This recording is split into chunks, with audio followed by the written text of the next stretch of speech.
the board of directors sends Lockhart, an executive at a financial services company in New York City, to pick up CEO Roland Pembroke, who had made the sudden decision to remain in a wellness center in the Swiss Alps.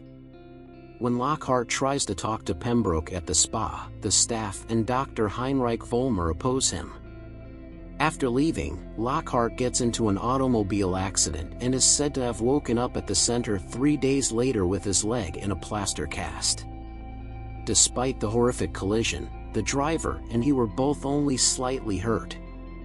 Lockhart encounters Hannah, a curious little girl who, among other things, injects herself with an unexplained substance found in tiny, blue bottles.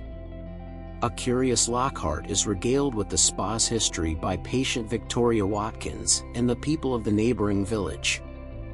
It was constructed on the remains of a castle that a baron who married his sister 200 years ago, hoping for a pure-blooded heir, had owned. After discovering she was infertile, he subjected the peasants to torturous trials in an attempt to find a treatment.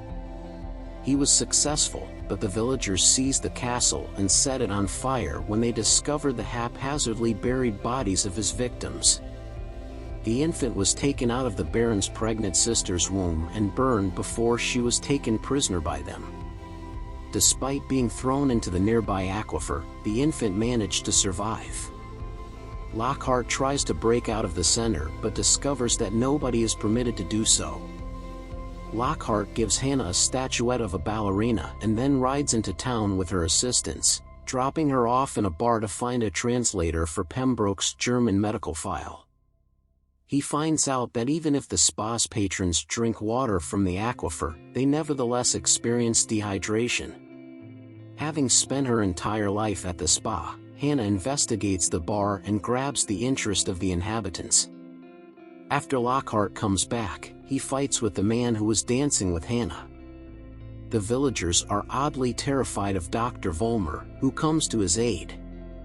Lockhart finds out that the transfusion wing of the spa is a front for gruesome medical experiments and that the aquifer nearby has special qualities that are poisonous to people but can save the lives of eels who dwell in it.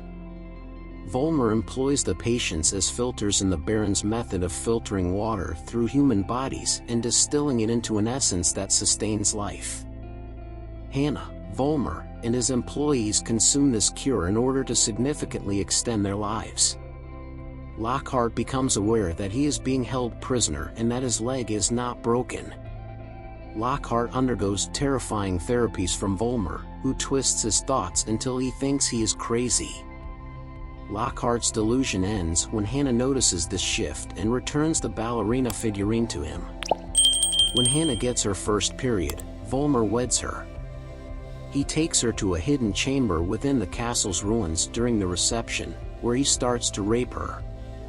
When Lockhart breaks into Vollmer's office, he finds that Hannah is the infant that was thrown into the well and that Vollmer is the baron. Both have been maturing extremely slowly as a result of the cure. This knowledge prompts Lockhart to confront Vollmer in the bedroom. Vollmer's face is seen to be a mask covering his horrifying burns during the ensuing struggle. After Lockhart lights Vollmer and the castle on fire, Vollmer overwhelms Lockhart. Hannah kills Lockhart's father, who falls into the aquifer and is devoured by eels, in order to save Lockhart. As the facility burns down, Lockhart and Hannah flee on Hannah's bicycle and smash into a car that is carrying Lockhart's bosses, who have come to get him and Pembroke. After informing his bosses that Pembroke has passed away, Lockhart is told to get inside the automobile.